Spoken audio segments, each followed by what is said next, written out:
defiant. They will not just bow down to the face of adversary here. But Alliance just shows to be such a competent team that they can do everything in any form of pressure that they're put on. And here we go. It does seem like it's not much of a 1v1 after all. Maybe not yet. Alliance's Graves has decided to go into their own jungle instead of going to their opponent's jungle. And Impunity, I think that they kind of expected Alliance to go for some of the vertical jungling, and thus the Alistar as well as the Corki went in to kind of be there for Jarvan in the very event that something goes wrong. But one thing that we did not expect as well, or at least for me, maybe you did, is that fact that Orianna is the one that goes on to the Dragon lane while we've got the Azrael over to the middle lane. Yeah, I kind of expected this for Alliance because we saw that again and again. Even I think the Ziggs would have been the better option because he can just clear at a safer distance. Orianna does tend to take a bit more of a beating, and he has to expend more of his mana to do so. But in any case, it still works out in the end here for Alliance. As you can see, they're really quick with how they rotate, and this Janna being able to put a shield as well as provide additional damage to clear out these singular camps. It really helps out Shinsekai's jungling there. Quarterval, he wants to dip his toes in, but can't really work to do so. Nice little burst there. Satchel from Swirled to keep Rich a little bit honest. And the trades are working in the favor of actually nobody, as Impunity is just kind of stabilizing everything, even if it seems like Alliance are doing so much more.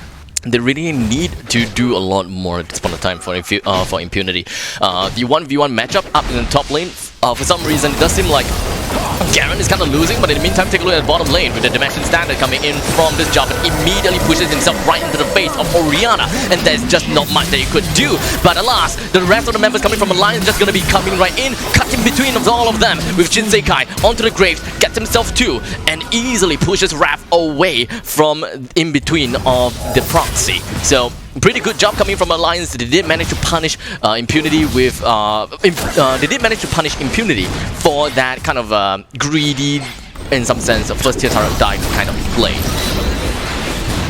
They do get that really big pickoff. Impunity overchecking, overstaying their boundaries. Get some punish, drop onto them. Who got the kill for Impunity here? Oh, it was the Corki for Scarlet. For Scarlet. So that's actually a really good thing, because if Scarlet Pella can get his Trinity Force faster than the Ezreal can Mana Moon a Trinity Force, that works in the favor of Impunity, because a Corki that has a Sheen proc is incredibly powerful, allowing Impunity to start working on objectives, even turrets, significantly quickly. But Alliance, knowing this, knowing that Scarlet Pella is in a really precarious situation, or in a really good situation, they just back away from it and allow him to get this side lane, because they don't really want to get dope upon once again. Cryo, not even level 5, will not have his shockwave. Impunity is just adamant at getting this shutdown here, but they gotta be quick, because here comes the rest of the members. They can actually line up for the Cryo here if they're not careful. They charge right in with Rich, perfect timing on that tornado, and Shinsekai rests as well to follow up, and Impunity, they had everything, but then it just got plucked away from their hands once again by Alliance. Alliance literally know what Impunity is kind of doing, and the same could be said for Impunity, except for the fact that their timing is just a little bit much worse than Alliance, because they're trying to get themselves out of the dangers of the opponent's first tier turret, and even from the 50 line that's drawn diagonally from the map. Impunity is unable to do that, as we've got Janna jumps right in a pretty good time, and I believe that is mostly that Howling Guild that has enabled Alliance with that initiation. But for now, let's just take a look at the tricks for now. We do a Wild Ball, they put down the flag, ready to jump right into the Dimension Standard and ready to get himself that smite down, and Red Team is the one that takes it away. Alliance easily takes the Cloud Dragon, and unfortunately for the side of Jarvan, is not able to steal that away. Sadly enough, Impunity are starting to at least show some signs of fatigue already. Those were not plays that usually is done by Impunity. And they're overstepping their boundaries a bit too much here. I know that they want to challenge Alliance as quickly as much as they can, but again, when you're up into this point, it seems very, very destructive for them. Raven not put into the range of that turret, so Swirl's not gonna get any bounty from his satchel play there, and Swirl's about to get down. If there's an Arcane Shift into Mystic Shot, that should be a quick knockout. As you can see, Wild Boar and Wrath have to pick up some slack into the mid lane as Swirl has to back away for that break point. Scarlet Petal has been relegated to the other lane here just to keep him happy and fed. But positioning for Alliance, they're starting to mount themselves up onto this Baron lane, and that's not really good with Scarlet Petal, who's still struggling to get the items that he needs. We're looking at not that big of a goal lead from Alliance. I thought that maybe there would be more goal lead due to the fact of how Impunity is, you know, kind of positioning themselves, and the fact that Alliance have got 3 kills ahead of Impunity. We should be looking at something big happening soon, as the Rift Herald should be coming up in 10 seconds, and thus most of the regrouping will be happening up north, while Alliance at the bottom lane with CWJ hammering one heck of a Croix de Voix to a critical amount of health. Has to back away first. Rift Herald is getting started, and this is Alliance negging Impunity to just go in and start fighting them. Shinsekai, he's not really fearful for his life. He does have that Guardian Angel, which gives him a lot more options to just keep going in, and look at that. It's not going to be the Penta Boom, it's just going to be the one boom, but still a boom nonetheless for Raven. That stops Alliance from starting this Rift Herald, and maybe Impunity didn't want to get everything started. Croix de Voix, he flashed right over and wanted to get slapped down on Raven, but quick movements from Rich, quick reaction time from Raven opens up, allows him to at least back up into the base, but this gives Impunity some time to work for this Rift Herald with not much threat from that ADC. At this point of time, Alliance really wants to contest this, while CWJ is just working his butt off at the bottom lane, trying to bring down the second tier defense turret. Will that be possible though? He would really want to go for that trade, but unfortunately, that's not going to happen. We do have the Rift Herald that's being brought down by Impunity, unfortunately for Alliance, and thus, Impunity should be having a pretty easier time to deal with for the next few minutes, especially trying to secure the Mountain Drake. You know, just kind of put an immediate prioritization onto middle lane as the Rift Herald just kind of marches in.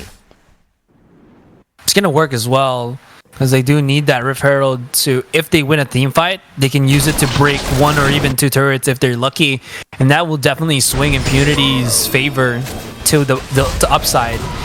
Any case, as that dragon I think is about to spawn, everybody except for the solo laners are going to be situated here, are going to plant their feet, their shoes, however you want to call it. Lions should have a slight better map vision of this jungle, as they do put more emphasis on that one. CWJ in a 1 versus 1, and Croix de Voix is butting heads once again. It seems like he is winning ever so slowly, but the chip damage, that extra third strike from the Jax, is proving pretty fatal for Croix de Voix. He's got to respect it. Now the dragon is up, and they forced a bit of utility and flashes and safety from Impunity. This should be a uncontested dragon. Without a doubt, it should be uncontested after all. Impunity would definitely need to take some time before they are able to regroup, and especially when it comes to the amount of map control that Alliance have. Impunity is pretty much forced to have their back against the wall, and especially the amount of pressure that CWJ is putting onto the board. Wild Boar jumps right into the Dimension Standard, and the Cataclysm just going to be pumped right onto Rich, but unfortunately CWJ takes a leap of faith right inside of the Cataclysm, only for him to face against 3 of the members, and here comes the True Shot Barrage, almost getting the kill down on the Wild Boar as well as Wrath. But unfortunately, not enough damage. They don't have that burst potential coming in, because Janna is just that kind of support, but for CWJ, he tried his very best. They almost did manage to come up on top of all of that. They find Croix de Voix, but he has his decisive strike and Dead Man's Play to get out of harm's way. And did you see that? There's like 3 people in a 3 versus 2, but they still couldn't get the kill on Jax. Granted, that was a lot as well from the peel and the shield from Rich as the Janna, but I think just Jax is CWJ's up to the point where he can actually tank non-DPS players.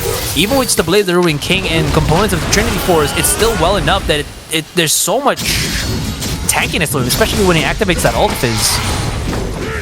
Down the bottom lane, God of War trying to do his very best. The decisive strike is pretty much what he really needed to kind of shut down CWJ. But unfortunately, at this point of time, it's just a little bit too much for him to handle all alone. We'll see exactly how that is going to work. And of course, the Inferno Bomb from Swirl is more than enough to clear out the way from the middle lane once again. Something that Alliance may find a little bit difficult to kind of break through, because all of that nuke is just too much for Alliance to handle, and the only best way that they can try to bring down objectives is really to handle allow CWJ handle it all for himself. The split pushes is the only way that they can avoid all of that Inferno Bomb from Ziggs. Yeah, and even then, Impunity, they still have to respect that CWJ is such a credible threat. Court of War cannot match up anymore, and CWJ has like a HP level, everything advantage, and oh no, if he gets hit by this red buff, I think he's dead. He's dead. He's 100% dead. Yeah, he still survives as well. Look at that. And he dips right back in, tries to take out the turret. As Jarvan tries to deal with CWJ, that Rift Herald is gonna get null and void because he can't reach to the turret of Alliance to even make anything happen. And here's the fight.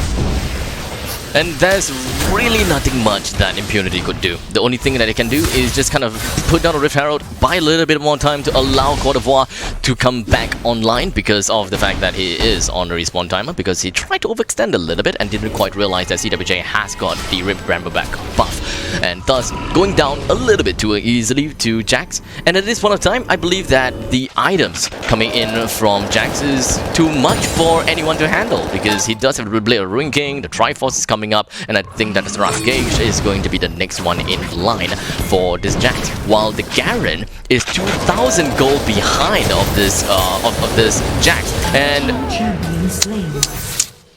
there's nothing much that we can say about this Corki. Being completely taken down by Raven, they had a massive amount of map control, and Impunity, they're just pretty much down already. 10,000 gold behind, and Alliance have got a steady lead for this game. CWJ is up to his old shenanigans, split pushing by himself, and oh no, up until this point, he's not even afraid. He's just gonna dive right in, and Court of War, can he even get the kill? Oh, he actually might be able to. Beautifully done from Court of War. CWJ biting off more than he can chew. A bit too over-aggressive there, a bit too over-eager, but in the end, Court of War is happy with that one. Big team fight coming in right now. There's a TP as well from Court of War, dealing into the damage, going into the fights, and Impunity might have just turned this tide around. Raven gobbling up these landmines, has to back away. Gotta be careful because the damage is gonna be too real. And with one fell swoop, with one slight mistake, Impunity, I mean, they're not back just yet, but this is making me hopeful for them. Yeah, I mean, all they gotta do is just try to push Alliance away, or maybe even just single out a single member, and by no means is that gonna be impossible at this point of time. The only thing that's kind of stopping them to do that is that Alliance is pretty darn sticky. They are pretty much a pack of sardines. They're not allowing either one of their members be alone unless it's Jax, unless it's Jax, because Jax is kind of meant to be alone. 1v1 potential is pretty darn strong, and I think that Impunity may be able to just take advantage of that. They might want to try jumping onto Jax and try to bring him down, which is probably something they are looking out for right now, except for the fact that the timing is pretty darn bad because the Baron is available for the picking. Alliance regrouped right down south of the Baron, and Impunity came right into contact against Alliance, and thus, with two men down, Alliance would have an easy picking onto the Baron while exerting pressure onto the middle lane as well.